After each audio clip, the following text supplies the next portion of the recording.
شام کے 5 بجے ہیں۔ السلام علیکم، یہ ریڈیو پاکستان ہے۔ رمیسہ قریشی سے خبریں سنیے۔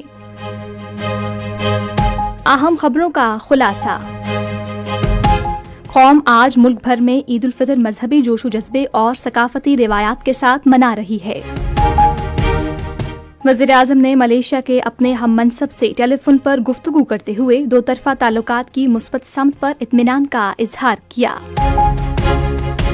امور داخلہ کے وزیر مملکت نے سرحدی انتظام سے متعلق عالمی تعاون کو فروغ دینے کے لیے پاکستان کے عزم کا اظہار کیا ہے۔ اور اقوام متحدہ کے سیکرٹری جنرل نے عید الفطر کے موقع پر جنگ اور نقل مکانی سے متاثرہ لاکھوں مسلمانوں کی حالت زار پر افسوس کا اظہار کیا ہے۔ خبریں تفصیل کے ساتھ۔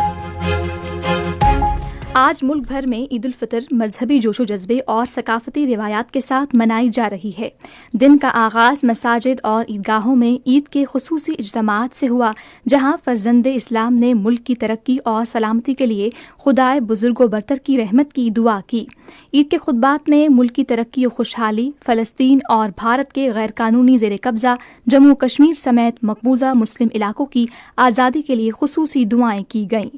قوم ترقی و خوشحالی کے عمل کے تسلسل کے لیے پر امید ہے، کیونکہ عید الفطر اتحاد، یکجہتی، فراخ دلی اور اللہ تعالیٰ کا شکر ادا کرنے کا موقع ہے۔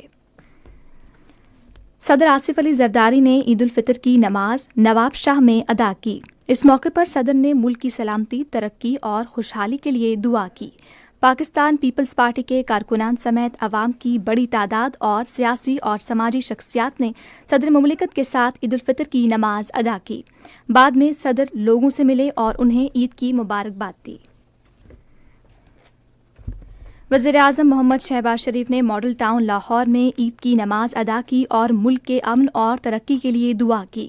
اطلاعات و نشریات کے وفاقی وزیر عطا اللہ تارڑ، مسلم لیگ نون کے رہنما حمزہ شہباز شریف اور دوسرے پارٹی رہنما بھی وزیر اعظم کے ہمراہ تھے۔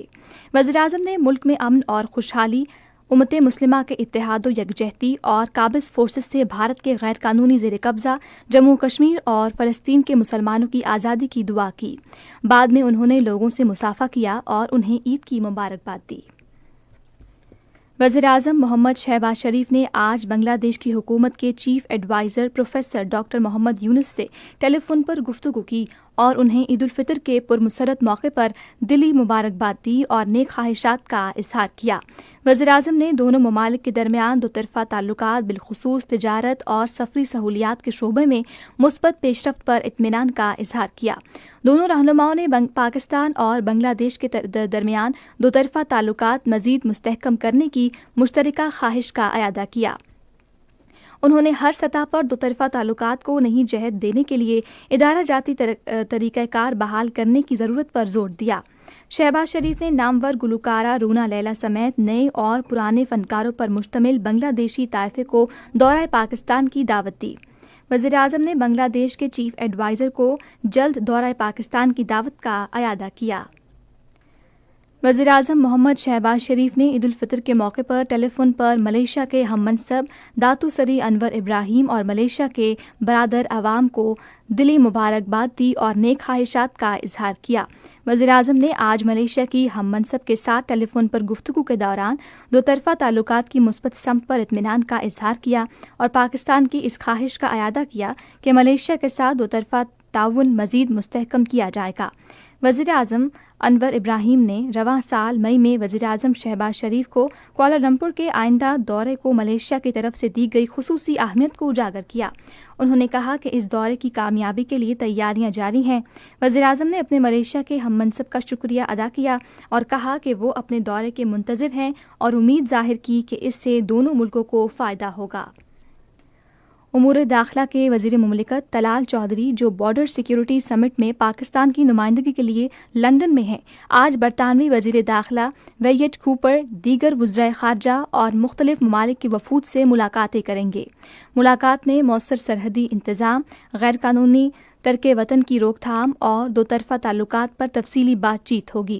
طلال چودھری نے بارڈر مینجمنٹ اور غیر قانونی ترک وطن کے معاملے پر عالمی تعاون بڑھانے کے لیے پاکستان کے عزم کا اظہار کیا اور اقوام متحدہ کے سیکرٹری جنرل انٹونیو گوترس نے مسلمانوں کو بھاری دل کے ساتھ عید کی مبارکباد دیتے ہوئے کہا کہ لاکھوں مسلمان روایتی خاندانی میل ملاقاتوں کی بجائے بے سر و سامانی کی حالت میں یہ عید منا رہے ہیں۔ انہوں نے social media platform X پر ایک پیغام میں اس تہوار کی بنیادی قدرار یکجہتی اور ہمدردی پر زور دیتے ہوئے امید ظاہر کی کہ یہ اصول تقسیم شدہ معاشروں کو قریب لانے میں مدد دیتے ہیں۔ ان کا یہ پیغام ایسے وقت میں آیا ہے جب غزہ میں فلسطینی، بھارت کے غیر قانونی زیر قبضہ جموں کشمیر میں روہنگیا مہاجرین، سوڈان کے عوام اور دیگر تنازعات کا شکار مسلمان تشدد اور غم و اندوہ کے ماحول میں عید منا رہے ہیں۔ اسی کے ساتھ خبریں ختم ہوئیں۔ مزید خبروں اور تجزیوں کے لیے آئیے ہماری ویب سائٹ پر radio.gov.pk اور فیس بک کے link radio Pakistan news official پر براہ راست ویڈیو اسٹریمنگ بھی ملاحظہ کیجیے۔